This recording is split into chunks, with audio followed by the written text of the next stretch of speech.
Bonjour à tous, mon nom est Pierre-Marc Gervin et je suis pharmacien.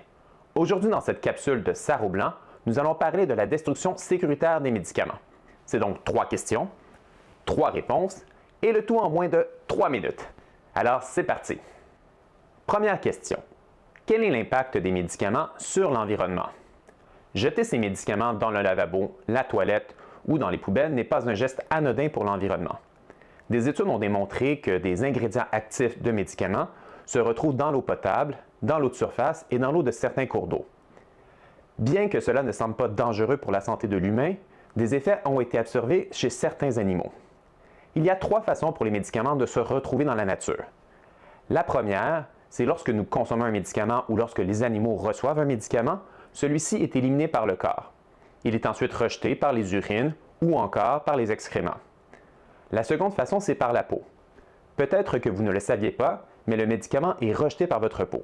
Donc, lorsque vous prenez votre douche, celui-ci peut se retrouver lavé et donc se retrouver dans l'eau des égouts. La troisième façon, c'est la destruction inappropriée des médicaments. Jeter un médicament dans le lavabo ou dans la toilette peut contaminer l'eau potable. De plus, jeter un médicament dans la poubelle peut amener le ruissellement vers les eaux de surface. Suite à cette première question, la deuxième question que nous allons nous poser, c'est comment bien disposer de nos médicaments. La façon la plus simple, c'est de ramener les médicaments à l'endroit où vous les avez achetés. Vous pouvez donc les rapporter dans une pharmacie ou à une clinique vétérinaire si vous avez acheté des médicaments pour vos animaux. Il y a aussi certains centres qui acceptent de reprendre les médicaments avec les résidus domestiques dangereux. J'aimerais ici par contre apporter 2 précisions.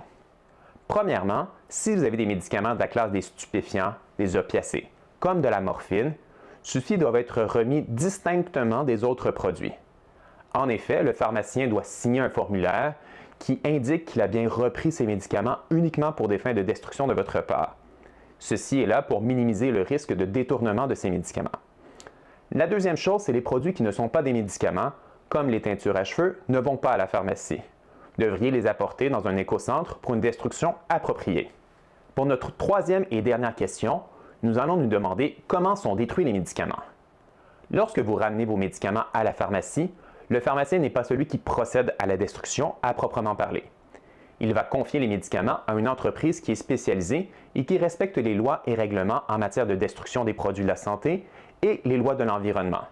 Les médicaments seront ainsi incinérés, brûlés, pour éviter que les ingrédients actifs ne puissent contaminer la nature. C'est donc ce qui met fin à notre capsule. Merci beaucoup d'avoir été à l'écoute. Pour d'autres capsules, veuillez nous suivre sur les médias sociaux, Facebook, Instagram, Twitter, LinkedIn, YouTube et sur notre site web sarreaublanc.ca. Merci beaucoup et à la prochaine.